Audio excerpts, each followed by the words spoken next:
যাতে সবগুলি একবারে সুন্দরভাবে দেয়া হয় সেই ব্যবস্থা।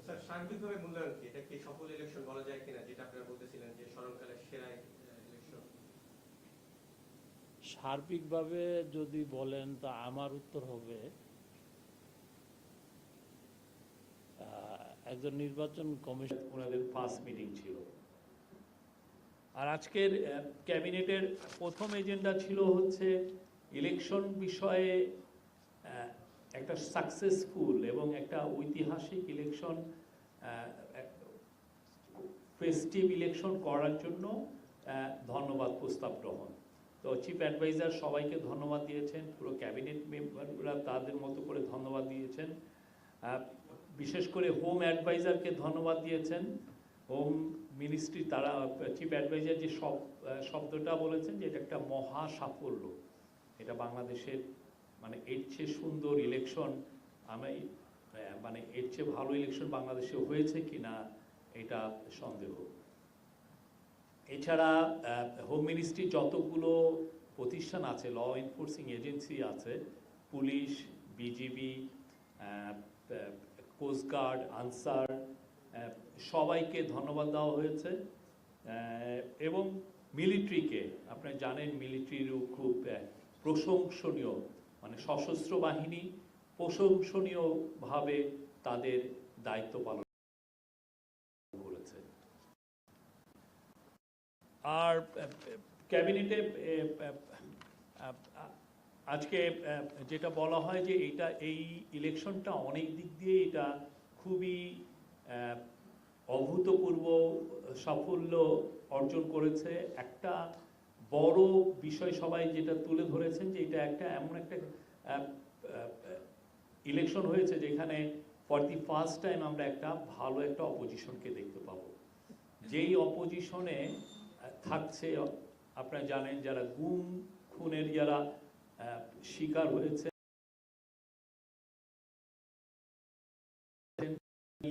রেভলিউশনের সাথে সম্মুখ সারিতে ছিলেন, তারা থাকছেন এবং পুরো বাংলাদেশের সোসাইটিকে একটা ব্রড বেস একটা রিপ্রেজেন্টেশন হয়েছে।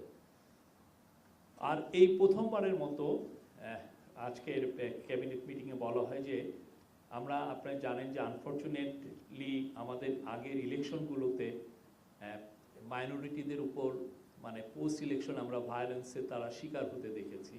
তা এখন পর্যন্ত আমরা এরকম কোনো এই প্রথমবারের মতো কোনো ইলেকশনের পরে আমাদের যারা রিলিজিয়াস মাইনরিটি ভাই বোনরা আছেন তাদেরকে আমরা কোনো শুনি নাই যে তাদের কোনো বাড়ি ঘরে কোনো হামলা হয়েছে বা ইয়ে হয়েছে। এবং তারা অনেকেই তারা আপনারা দেখেছেন ভোট কেন্দ্রে তারা আনন্দ চিত্তে ফেস্টিভ মুডে তারা ভোট প্রদান করেছেন। এই ক্যাবিনেট অবজার্ভ করে যে এই ইলেকশনের মাধ্যমে পুলিশ তার আত্মমর্যাদা ফিরে পেয়েছে। আপনারা জানেন পুলিশ জুলাই অগাস্টের 2024-এর তাদের রোলের কথা আমি আবার নতুন করে বলতে চাচ্ছি না, বাট পুলিশের অনেকে বলে যে পুলিশের কনফিডেন্স লো, পুলিশকে দিয়ে কি আদৌ আমরা একটা ভালো ইলেকশন দেখতে পাবো কি না এই ধরনের আলাপটা ছিল। কিন্তু আপনারা দেখেছেন যে তারা যথেষ্ট ভালো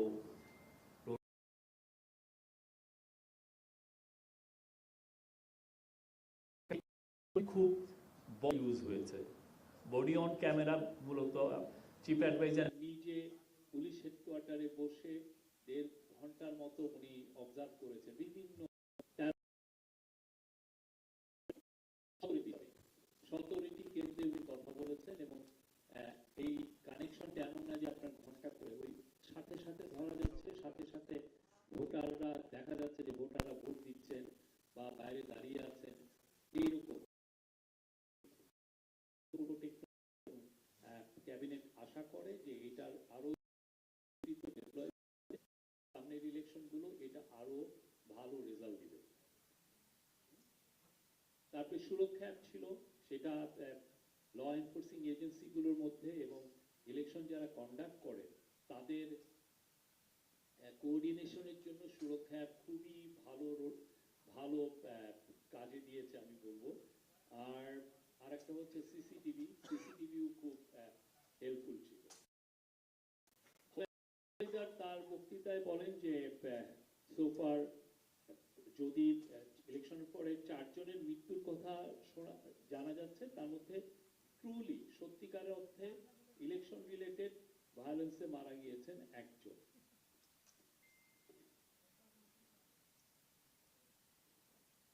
আর হাতিয়ার যে মেয়েটার বিষয়, সেটার বিষয়ে উনি বলেন যে এই বিষয়ে একটা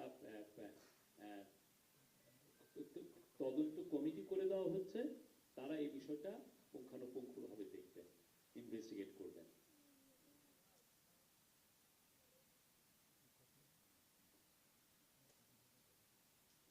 অ্যাডভাইজার বলেছেন যে বডি অন ক্যামেরা এখন থেকে বাংলাদেশের যে কোনো ইলেকশন ম্যানেজমেন্টে এখন উইল নাও বি এ মানে কি পার্ট অফ ইলেকশন ম্যানেজমেন্ট। আর ফর দি ফার্স্ট টাইম এটা দিয়ে রিয়েল টাইমে ভোট মনিটরিং, ভোট কিভাবে এটা হচ্ছে এটা মনিটরিং করা যাবে। ইলেকশন কমিশনের রোলকে সবাই প্রশংসা করেছেন, তারা খুব দৃঢ়চিত্ত ছিলেন এবং তাদের যেভাবে ওনারা ইলেকশন যে ম্যানেজমেন্টটা করেছেন প্রথম থেকেই খুবই তাদের পুরো বিষয়টার উপর কমান্ড ছিল এবং তারা ইন্ডিপেন্ডেন্টলি তাদের কাজটা করতে পেরেছেন। আর আজকে ইয়েতে বলা হয় যে এই প্রথমবারের মতো এই ইলেকশনটা ছিল সবচেয়ে কম ভায়োলেন্স হয়েছে এই প্রথম এই ইলেকশনে। আজকের মিটিং এ বলা হয় যে যেটাকে আমরা বলি যে সবচেয়ে ভালো ইলেকশন এর আগে সেই 1991 সালের পোস্ট এরশাদের পতনের পরে যে ইলেকশনটা হয়েছিল সেইটাকে সোফার বলা হতো যে সবচেয়ে ভালো ইলেকশন। সেই ইলেকশনে 87টা কেন্দ্রে ভায়োলেন্স হয়েছিল। এবার যেটা হয়েছে খুবই মার্জিনাল। ইলেকশন অবজারভাররা আপনারা শুনেছেন যে ইলেকশন অবজারভাররা যে দল এসেছিল প্রথমত হচ্ছে ইউরোপিয়ান ইউনিয়ন সাধারণত বিদেশে ইউরোপিয়ান মানে তাদের ইলেকশন অবজারভেশন টিম পাঠায় না, বাংলাদেশের ক্ষেত্রে পাঠিয়েছে এবং বাংলাদেশকে তারা তার একটা অন্যতম ইকোনমিক পার্টনার হিসেবে রাখে। বাংলাদেশের ডেমোক্রেসি ট্রানজিশনের প্রথম থেকেই তারা সাপোর্ট দিয়ে আসছে। তো তারা অবজারভেশন দিয়েছে, আপনারা অলরেডি ওদের অবজারভেশনটা করেছেন, তারা ভূয়সী প্রশংসা করেছে, কমনওয়েলথ ভূয়সী প্রশংসা করেছে।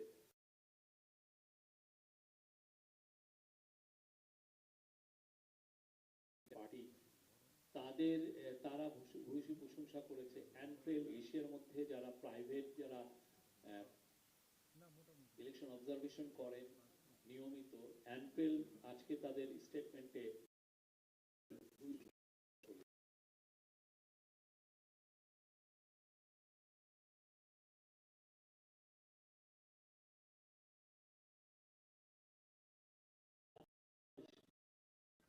কেন্দ্রে গিয়েছে অনেকে, তারা এবং অনেক তরুণীরা আপনারা জানেন যে তারা অনেক ফেস্টিভ মোডে ছিল।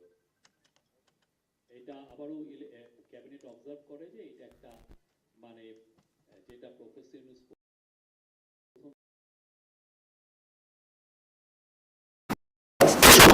উনি ক্যাবিনেটের সাথে ব্যুরোক্রেসির একটা মেলবন্ধন করেন এবং এই যে ক্যাবিনেটে যে মিটিংগুলো হয়, যে ক্যাবিনেটে যে লগুলো আলোচনা হয় সেগুলোর বিষয়ে তার যথেষ্ট উনি এই ডিসকাশনে থাকেন এবং দেখেন এগুলো ঠিক হচ্ছে কিনা। তো ক্যাবিনেট শেখ আব্দুর রশিদের ভূয়সী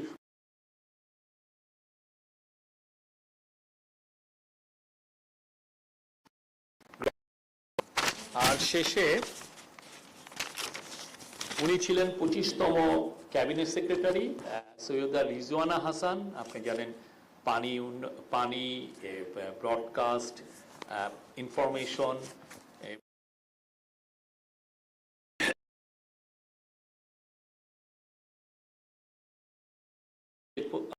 শেখ আব্দুর রশিদের এই ধন্যবাদ প্রস্তাবটা রিড আউট করেন। সবাই ক্যাবিনেট তার দীর্ঘায়ু কামনা করেন। চিফ অ্যাডভাইজার নিজেও তার প্রতি ট্রিবিউট দেন। এই ছিল। আর শেষে আবারও আজকে ক্যাবিনেট অলরেডি আপনাদেরকে জেনে গিয়েছেন, তারপরেও বলি যে আজকে জানানো 10টার দিকে শপথ হবে এমপিদের, এটা সংসদে, এবং 4টার দিকে জাতীয় সংসদের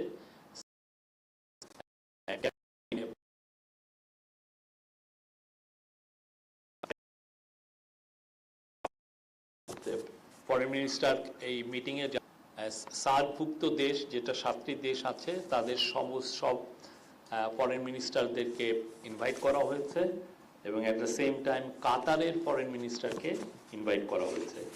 আজকে এই মিটিং এই সাউথ প্লাজায় কিভাবে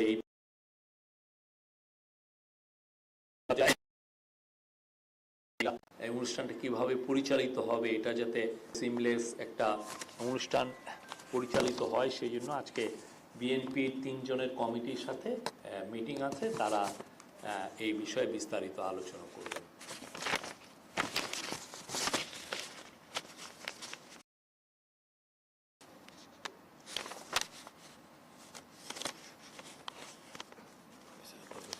আর ক্যাবিনেটের শেষ বক্তব্য রাখেন চিফ অ্যাডভাইজার, আবার সবাই তার কলিগদেরকে ধন্যবাদ দেন, এবং উনি বলেন যে ওনার লাস্ট রিমার্কটা ছিল যে we are lucky people who got the opportunity to serve the nation. Thank you very much.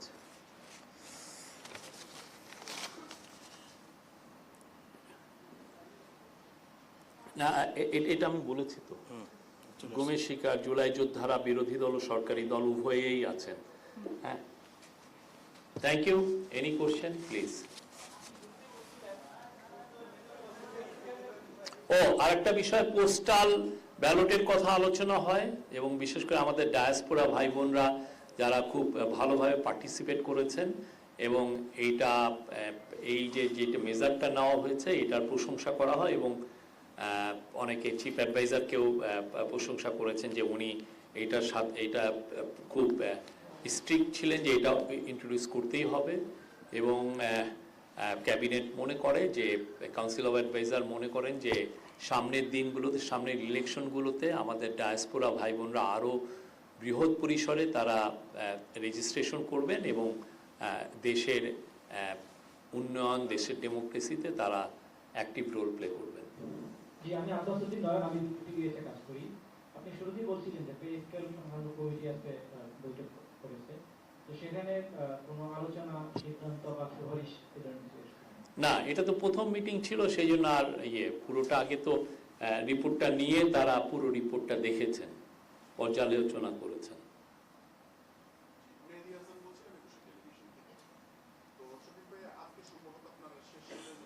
হ্যাঁ, এটা 61তম ক্যাবিনেট মিটিং ছিল, রেগুলার উইকলি ক্যাবিনেট মিটিং। এটা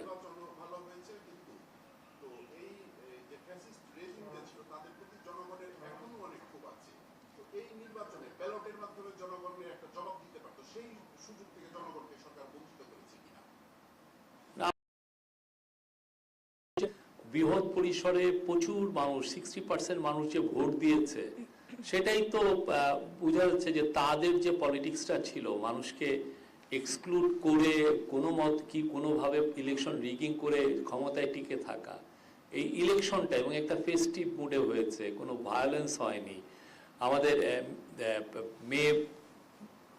আমাদের নারীরা খুব বড় পরিসরে তারা ভোট দিতে পেরেছেন, আমাদের মাইনরিটি ভাই বোনরা ভালো ভোট দিতে পেরেছেন। এইটাই হচ্ছে তারা যে পলিটিক্সটা করেছে এত বছর, সেটার প্রতি এক ধরনের আমি বলবো যে তাদের অনাস্থা প্রকাশ, তাদের প্রতিবাদ।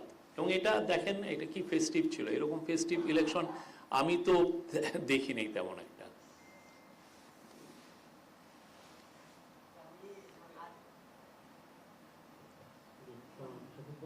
আমি আজহার, আমি এখন টিভি রিপোর্টার। একজন উপদেষ্টা দেশ ছেড়েছেন, এটা নিয়ে একটু আলাপ আলোচনা আছে। অনেকের প্রশ্ন যে এখানে এই সরকারটা কিভাবে ডিসলভ হবে, এটা ঠিক যে শুরু থেকেই নানান ধরনের অপপ্রচার শিকার হয়েছেন এই সরকার, তো এই বিষয়টা একটু স্পষ্ট করতে পারেন কিনা যে ওনার আসলে এই দেশ ছাড়ার ব্যাপারটা বা আপনারা যারা দায়িত্বে আছেন কিংবা অন্যান্য উপদেষ্টারা এদের কোনো আনুষ্ঠানিক উনি স্পেশাল অ্যাসিস্ট্যান্ট ছিলেন, উনি তো উপদেষ্টা ছিলেন না। জি আমার ভুল হয়েছে। আর উনি আজকে উনার কেন উনি ছেড়েছেন, উনি ওনার ফেসবুকে যেটা ভেরিফাইড অ্যাকাউন্ট সেখানে উনি এটা এক্সপ্লেন করেছেন। আমার এখানে নতুন করে অ্যাড করার কিছু নাই। আর উপদেষ্টারা যারা তারা শপথের দিন থাকবেন, তারা জয়েন করবেন এবং শপথের দিন তারা ফ্ল্যাগবাহী গাড়িতে যাবেন। যাওয়ার পরে যখন শপথ অনুষ্ঠিত হয়ে যাবে, আসার সময় তারা ওই গাড়ি তাদেরকে তাদের বাসায় পৌঁছে দিবে, কিন্তু আর ওইখানে আর ফ্ল্যাগ থাকবে না। এই তারা সবাই দেশেই আছেন, তারা দেশের গর্বিত সন্তান, দেশের সামনের ফিউচারে দেশকে আরো এগিয়ে নিতে তারা তাদের সর্বোচ্চ এফার্টস দিবেন। আমি মোহন, আমি 71 টিভিতে কাজ করি কিন্তু সেটা হচ্ছে জানতে চাই যে এই যে শপথ অনুষ্ঠান যেটা হবে সংসদ সদস্য গণ যেটা পরিষদ হচ্ছে 6 মাস কাজ করবে, সেই জায়গায় আসলে শপথটা কে পড়াবেন প্রথমত। আরেকটি হচ্ছে যে আমরা এতদিন দেখেছি বঙ্গভবনে আসলে মন্ত্রী পরিষদের বই শপথটা হয় সে দক্ষিণ প্লাজায় হবে, এইটা আসলে কি রাষ্ট্রপতি পড়াবেন নাকি অন্য কেউ পড়াবে, এই যদি একটু এই বিষয়টা আপনি ল অ্যাডভাইজার, উনি তো পার্লামেন্টারি অ্যাফেয়ার্সও দেখেন, উনি এটার উত্তর দিবেন। কে শপথটা পড়াবেন আমি বললাম যে আমরা হয়তো বা কালকের মধ্যে জানবেন আপনারা। Any other question? 12টা বুঝলাম ডেইলি স্টার থেকে কই বার? এদিকে হ্যাঁ, প্রশ্ন হচ্ছে বাংলাদেশের ইতিহাসে এইভাবে 2 দিন মন্ত্রিসভা শপথ গ্রহণের 2 দিন আগে দুই ধরনের এক হচ্ছে এইভাবে কখনো মন্ত্রী পরিষদ সচিব নিয়োগ দেওয়া হয়নি, এই সপ্তাহে সেটা 10 বছর পরে একজন কর্মচারীকে এনে মন্ত্রী পরিষদ সচিব নিয়োগ দিয়েছেন চুক্তিভিত্তিক। আবার মন্ত্রী পরিষদ গঠনের 2 দিন আগে তার পদত্যাগ, এটা কি কারণে সেটা তো জাতিকে জানানো উচিত। সরকারের ব্যর্থতা, কেন তিনি থাকতে চাইলেন না? আমি আবারও বলি, আমরা এই নিয়ে আজকে একটা স্টেটমেন্ট দিয়েছি, আপনারা দেখেছেন। উনি বলেছেন উনি ব্যক্তিগত কারণে উনি আসলে ওনার রেজিগনেশন করতে চাচ্ছিলেন ইলেকশনেরও বেশ কিছুদিন আগে। উনি চিফ অ্যাডভাইজারের কাছে এসে দেখা করে এটা উনি জানিয়েছিলেন। চিফ অ্যাডভাইজার বলেছেন যে ইলেকশনের সময় তো ক্যাবিনেট সেক্রেটারি তো মাঠ প্রশাসনের সাথে পুরো মেলবন্ধন করেন, পুরো মাঠ প্রশাসনটা ওনার তত্ত্বাবধানে থাকে। আমরা 2টা খুব ইম্পর্টেন্ট ইলেকশন ইতিহাসের, একটা হচ্ছে ত্রয়োদশ পার্লামেন্টারি ইলেকশন আর একটা হচ্ছে গণভোট। এই 2টা ইলেকশনে যেহেতু মাঠ প্রশাসন কে একটা কোঅর্ডিনেশনের একটা ইস্যু আছে, সেই জন্য চিফ অ্যাডভাইজার তাকে রিকোয়েস্ট করেছিলেন যে আপনি একটু থেকে যান। তারপরে আর সেই ইলেকশনটা যখন খুব সাকসেসফুলি শেষ হলো, তখন উনি এটা তার উনি রেজিগনেশন টেন্ডার করেন। আমরা নাকি সরকারের একটি অংশ ওনাকে কমফোর্ট ফিল করছেন না, এই কারণে উনি মনে কষ্ট নিয়ে পদত্যাগ করেছেন। আপনি এটা তো আপনি বাজারে কি কথা শুনলেন সেটা তো আর, আমি যেটা জানি এবং যেটা সত্য সেটাই আমি বলছি। ধন্যবাদ।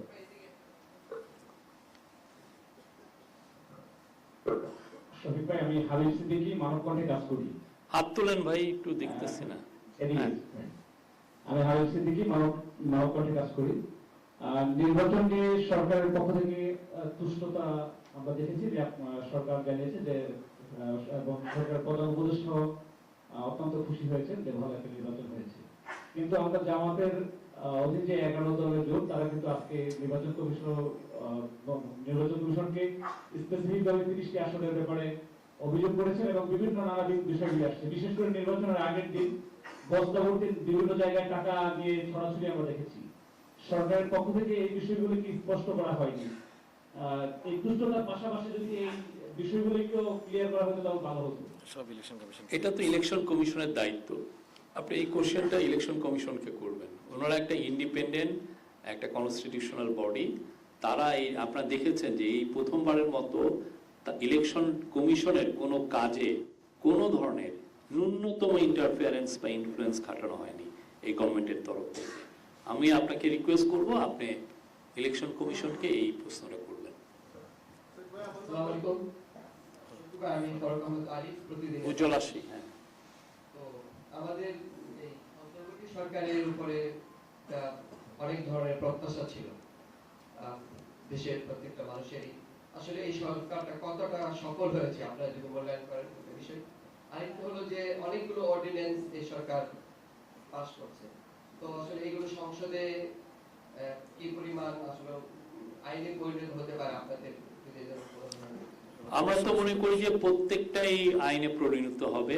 আমরা জন আকাঙ্ক্ষার একটি সরকার ছিলাম, এটা একটা রেভলিউশনের ফসল এবং রেভলিউশনের আউটকাম। আমরা জনগণকে যারা রেভলিউশন করলেন তাদেরকে রিপ্রেজেন্ট করি। আমরা আশা করি আমরা যে কাজগুলো হয়েছে সেগুলো সত্যিকার অর্থে দেশে আইনের শাসন প্রতিষ্ঠার জন্য, মানুষের অধিকার সমুন্নত করার জন্য, দেশের গভর্নমেন্টকে অ্যাকাউন্টেবল করার জন্য, দেশের আইন শৃঙ্খলা বাহিনী এবং আইন প্রয়োগকারী সংস্থা সবগুলোকে অ্যাকাউন্টেবল করার জন্য, আপনার আমার জনজীবনে স্বস্তি ফিরিয়ে আনার জন্য এই আইনগুলো করা হয়েছে। দেশের ব্যাংকিং সেক্টর, দেশের ইকোনমি ওইটাকে আরো ভাইব্রেন্ট করার জন্য এই সমস্ত লগুলো করা হয়েছে, বা কিছু কিছু ক্ষেত্রে এক্সিকিউটিভ অর্ডার দেওয়া হয়েছে। আমরা আশা করছি যে এই লগুলো, এই অর্ডিন্যান্সগুলো যখন পার্লামেন্ট কনভেন করবে তো এইগুলো পাস হবে। আর আপনি আরেকটা বলছেন যে কতটা সফল, এক একজন তো এক এক রকম মনে করে। আমি 30 বছর জার্নালিজম করেছি, তো আমার মনে হয়েছে, এবং আমি 18 মাস এই গভর্নমেন্টকে যতটা ক্লোজলি দেখেছি, আর যেই ধরনের ব্যুরোক্রেসি আমরা পেয়েছি, আর যেই ধরনের একটা ভঙ্গুর অর্থনীতি আমরা পেয়েছি, যেই ধরনের ইনস্টিটিউশন, পুরো সমস্ত ইনস্টিটিউশন ভঙ্গুর ছিল, সেই বিচারে আপনি যদি পুরো এই গভর্নমেন্টের কাজগুলো দেখেন, আপনি প্রত্যেকটা মন্ত্রণালয় ধরে ধরে আপনি দেখবেন। আমি বলছি না যে আপনি একটা দুটো জিনিস দেখবেন, আমি বলবো যে আমার পার্সোনাল অপিনিয়ন এরা 90% সফল।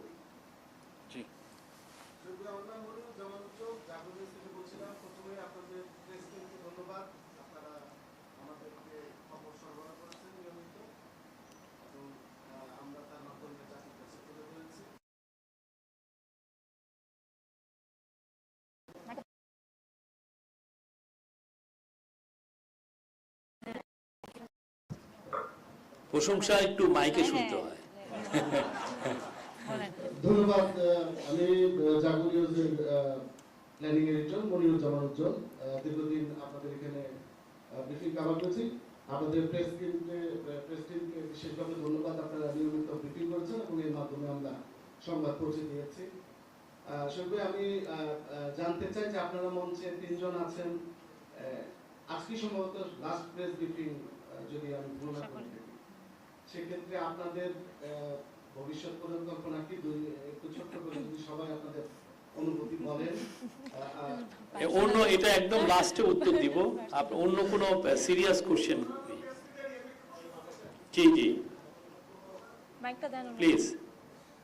আমি আচ্ছা এই উত্তরটা দিয়ে নি। আমার ইচ্ছা আমি জার্নালিজমে ফিরবো, আর ওনারা 2 জন কি করবেন ওনারাই বলেন। আমার ইচ্ছা আমি জার্নালিজম ফিরবো। আগামী 17 তারিখ শপথ গ্রহণ শেষে আমাদের দায়িত্ব শেষ হবে, তারপর আমি চাকরির জন্য ওপেন হব, আপনারা আমার জন্য দেখতে পারেন। আচ্ছা, আমি তো সাংবাদিকতা করতাম আগে রেজিস্টারে, আর আমার পড়াশোনা করতে যাওয়ার ইচ্ছা আছে দেশের বাইরে। সো আমি একটা ব্রেক নেব, তারপরে ঠিক করব যে সাংবাদিকতা কিছুদিন করে তারপর বিদেশ যাব নাকি কি করব আমি জানি না আর কি। এখন আমি জাস্ট ইনডিসিশনে আছি এখন। Thank you. আজাদ ভাই অবশ্যই সাংবাদিকতায় ফিরবেন, ফোন দিয়েন, উনি যা বলেছেন আর কি আমাদেরকে। এখন জিলানি ভাই কে জন্য হ্যাঁ বলেন। হ্যাঁ বলেন, জি প্লিজ।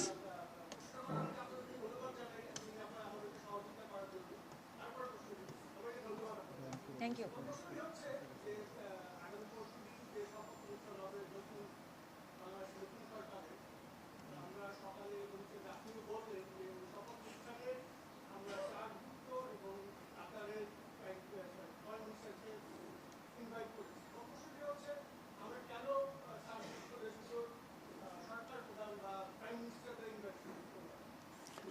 এই বিষয়টা আমার মনে হয় যে এগুলো তো মূলত সত্যিকার অর্থে এটা কোঅর্ডিনেশনের মধ্যে হয়। এটা বিএনপি বিদায়ী এবং আপকামিং সরকারের মধ্যে এক ধরনের। তো সোফার এখন পর্যন্ত আমি একটু জানি, এটা আপনি বাকি কোশ্চেনটা ফরেন মিনিস্ট্রিকে জিজ্ঞেস করতে পারেন বাকি বিষয়টা। মুস্তাফা মল্লিক, আমি চ্যানেলে কাজ করি। আমরা 3 দিন ধরে বলতেছি আজকে শেষ দিন। কে জানে? তো যাই হোক, সেটা হচ্ছে যে একটা জিনিস আপনাদের খুব ভালো লেগেছে, এটা আমাদের গণমাধ্যম কর্মীদের পক্ষ থেকে বলা, যে এখানে ব্রিফিং শেষ হওয়ার অফিসে যাওয়ার আগেই আমরা এখানে যা হয়ে যেত সেগুলো ক্লিপ আকারে এখানে পেতাম। এটা ভালো, খুব ফাস্ট ছিলেন আপনারা। যা প্রশ্নটা করে ফেলি, সেটি হচ্ছে যে হাতিয়ায় একটা তদন্ত কমিটি গঠন করা হয়েছে, আমরা জানি। এইটার প্রাথমিকভাবে কোনো খবর আপনারা জানাতে পারেন কিনা, কারণ এটা বিভিন্ন জায়গায় আলোচিত হয়েছে। আরেকটা বিষয় আমরা দেখি যে একটা অভিযোগ উত্থাপন হলো, পুলিশ তদন্ত করছে, গণমাধ্যম লিখছে, সারা বাংলাদেশ ব্যস্ত থাকে, কিন্তু অভিযোগটি যদি ভুয়া হয় সেই ব্যক্তি বা সম্প্রদায়ের বিরুদ্ধে কখনোই কোনো কালেই ব্যবস্থা নেওয়া হয় না। এটা একটা প্রশ্ন। আর দ্বিতীয় প্রশ্ন হচ্ছে যে প্রফেসর ইউনূস সাহেব আসলে কোনো সংবাদ সম্মেলনে আসেন নাই, এই জন্য আমরা তার কাছে কোনো প্রশ্ন করতে পারি নাই, আপনাদের মাধ্যমেই আমরা যতটুকু জানি। তিনি কি আসলে এরপরে কি করবেন? আগে যেভাবে ছিলেন তার কাজ নিয়ে সেভাবেই থাকবেন, নাকি একেবারেই অবসরে চলে যাবেন ফখরুদ্দিন আহমেদের মতো? ধন্যবাদ। ওনার ডিকশনারিতে আসলে রিটায়ারমেন্ট বলে কিছু নাই। হ্যাঁ, আমি আপনাকে বলতে পারি যে আমি আপনাকে বলি, উনি হয়তোবা 17 তারিখে যখন শপথ পড়ানো হয়ে যাবে, উনি ফিরে এসে দেখবেন যে নতুন একটা কাজে নিয়ে ভাবছেন বা এটা নিয়ে যুক্ত হয়ে পড়েছেন। তো উনি আগে যে কাজগুলো উনি করতেন সেগুলোই তো থাকবে। উনি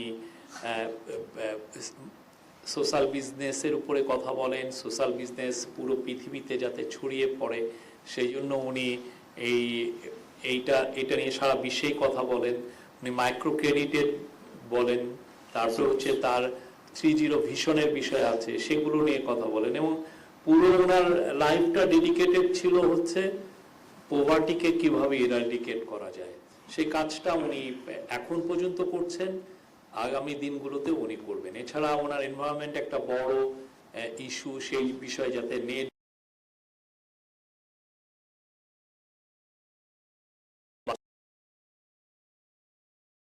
দুইটা তিনটা লোকের কাছে পুরো ওয়েলথটা অ্যাকুমুলেটেড হয়ে যাচ্ছে, তো সেটা নিয়েও উনি কথা বলছেন, গ্লোবালি অনেক কথা বলেছেন। এই নেট ওয়েলথ অ্যাকুমুলেশনটাও যাতে 0 হয়, সেগুলো ওনার যে 3.0, আর একটা হচ্ছে 0 আনএমপ্লয়মেন্ট, সেগুলো নিয়েও কথা বলবেন। এটা ওনার মেসেজ খুবই সিম্পল কিন্তু খুবই প্রোফাউন্ড। আর একটা কি যেন বললেন, হাতিয়ার বিষয় তো আপনি দেখেছেন যে একটা হয়েছে। বাকি আমি আপনাদেরকে রিকোয়েস্ট করব যে ওইখানে যে সরজমিনে যে আপনারা রিপোর্ট করেন, আপনাদের আন্ডারস্ট্যান্ডিং, আপনাদের ইনভেস্টিগেশন আমাদেরকে অনেক ক্ষেত্রে সরকারকে বা জনগণকে আরো জানাতে, আরো বেটার ইনফর্ম করে। অনেক ক্ষেত্রে হয় যে আমরা রিমোট একটা জায়গা থেকে আমরা যখন কথা বলি অনেক দূরে, তখন এই পুরো কথাটা সরাসরি ওই জায়গাটা না গেলে এই পুরো কি ঘটনাটা ঘটেছে এটা জানা যায় না। মানে তখন অনেক সময় বিভিন্ন পক্ষের কথা শুনতে হয়। তো এটা আমি সবাইকে ইনভাইট করব, আপনারা কি হয়েছিল পুরোপুরি এই জিনিসটা যাতে আপনারা সরজমিনে যে এটা রিপোর্ট করতে আমি আরো আপনাদেরকে এনকারেজ করছি। শফিক ভাই, আমি সালমান শাহ বলছিলাম ফাইন্যান্সিয়াল স্টেট থেকে। আপনি প্রধান উপদেষ্টার কথা যেটি বললেন, তিনি কি তার 303 এই থিওরিটা কি দেশে থেকে পরিচালনা করবেন না দেশের বাইরে চলে যাবেন? এছাড়া উনি কিন্তু এটা থিওরি না, এটা একটা ওনার একটা ভিশন, এটা একটা ভিশন।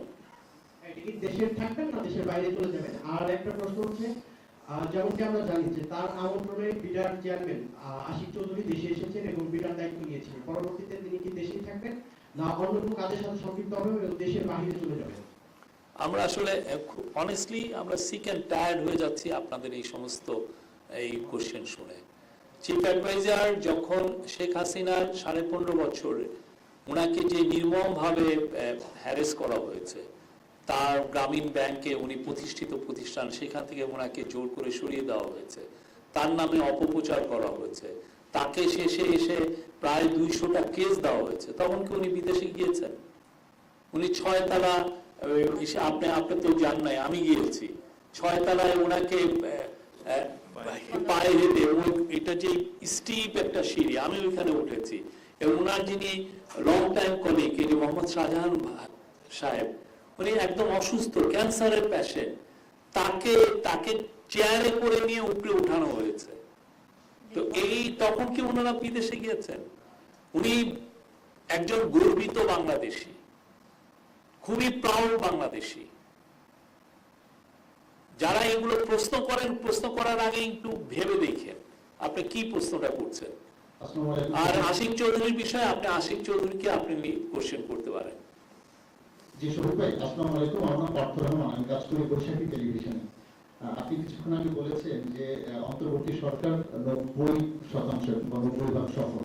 এটা আমার পার্সোনাল অপিনিয়ন। আপনার পার্সোনাল অপিনিয়ন, আমি আপনার পার্সোনাল অপিনিয়নটাই জানতে চাই যে এই 90% মধ্যে মোটা দাগে সফলতাগুলো কি, আর যে 10% ব্যর্থতা আছে এই 10% ব্যর্থতার মধ্যে মোটা দাগে ব্যর্থতাগুলো কি, একটু যদি আপনি মূল্যায়ন করেন।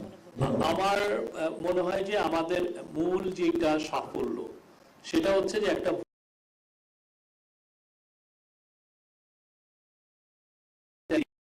আপনি জানেন কি অগাস্ট 5 একটা যুদ্ধোত্তর পরিস্থিতির মধ্যে ছিল, দেশে একটা অরাজক, একটা বাংলাদেশ খুব ইজিলি একটা ক্যাওসে ডিসেন্ড করতে পারত, সেগুলোকে প্রতিহত করা হয়েছে। দেশে আওয়ামী লীগের লিডাররাই বলে গেছেন যে তারা যদি ভায়োলেন্টলি আউস্টেড হন তাহলে দেশে 4-5 লক্ষ লোক খুন হবেন। আপনারা দেখেছেন প্রফেসর ইউনূস কিভাবে দেশে স্ট্যাবিলিটি এনেছেন। উনার যেটা কোর 3টা যেটা কাজ ছিল, যেটা উনি বারবার বলেছেন, রিফর্মের যেটা মেইন যে কাজটা সেটা গণভোটে পাশ হয়েছে। এছাড়া প্রত্যেকটা মিনিস্ট্রি তাদের স্ব জায়গায় রিফর্ম করেছে। 1 সপ্তাহের মধ্যে, আপনারা ভুলে গেছেন, 1 সপ্তাহের মধ্যে যে পাওয়ার সেক্টরে যেটা একটা ভয়ানক একটা ল ছিল, স্পেশাল ইন্ডিমনিটি, হ্যাঁ, এই যে যার ফলে আপনি গভর্নমেন্ট বিনা সলিসিটেশনে ইয়েতে যার কাছ থেকে ইচ্ছা করে আপনি আপনার পছন্দের কোম্পানিকে আপনি পাওয়ার একটা প্রজেক্ট দিয়ে দিতেন এবং ইচ্ছা করে আপনি এটা বেশি রেটে দিতে পারতেন। এর ফলে দেখেন ওইটার সমস্যা এখনো আমরা টানছি। দেশের থেকে এই একটা লকে সামনে রেখে 1 লক্ষ কোটি টাকার উপরে চুরি হয়েছে। এই একটা ল আপনাকে কিভাবে লিগালি আপনাকে, ওরা দেখাচ্ছে যে আমরা দ্রুত কাজটা করছি, কিন্তু দ্রুত কাজটা করতে যে যেটা হয়েছে দেশে ক্রনিক ক্যাপিটালিজম তৈরি হয়েছে। ওইটা 1 সপ্তাহের মধ্যে ওই লটাকে স্ক্র্যাপ করা হয়েছে। এনার্জি সেক্টরে আপনি যান, এমন কোনো কাজ নাই করা হয়নি। আপনি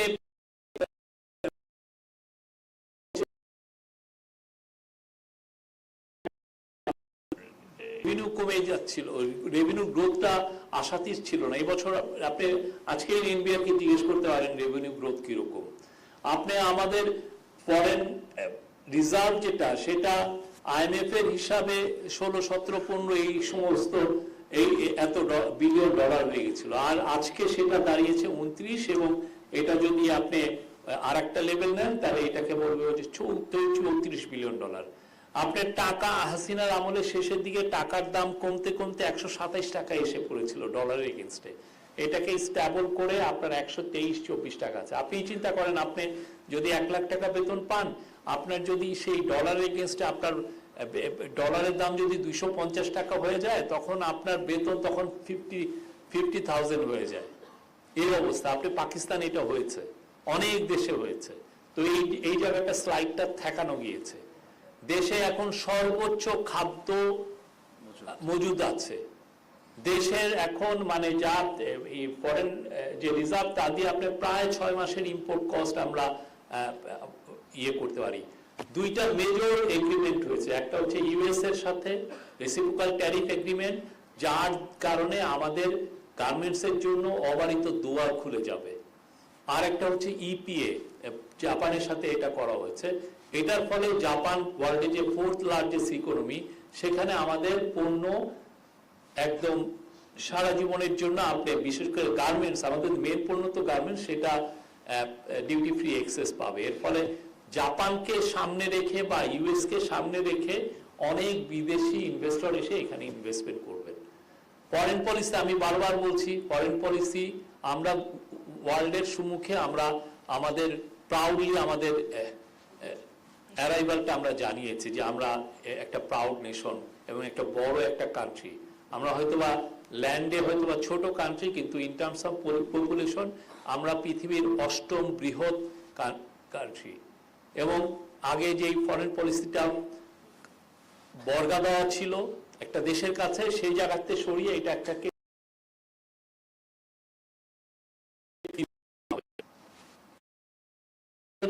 হয়েছে।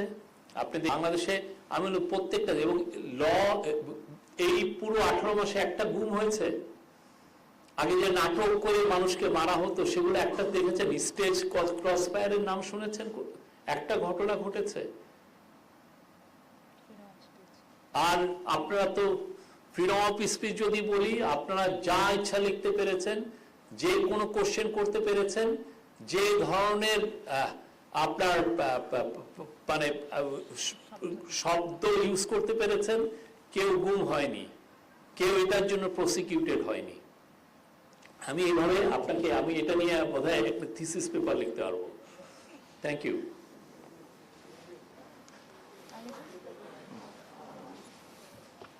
No more question?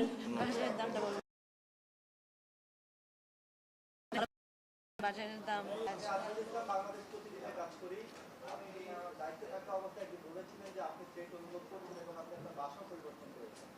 এই দায়িত্ব শেষে আপনি কোনো থ্রেট অনুভব করছেন কিনা, বা সামনে যে নির্বাচিত সরকার তাদের কাছে আপনারা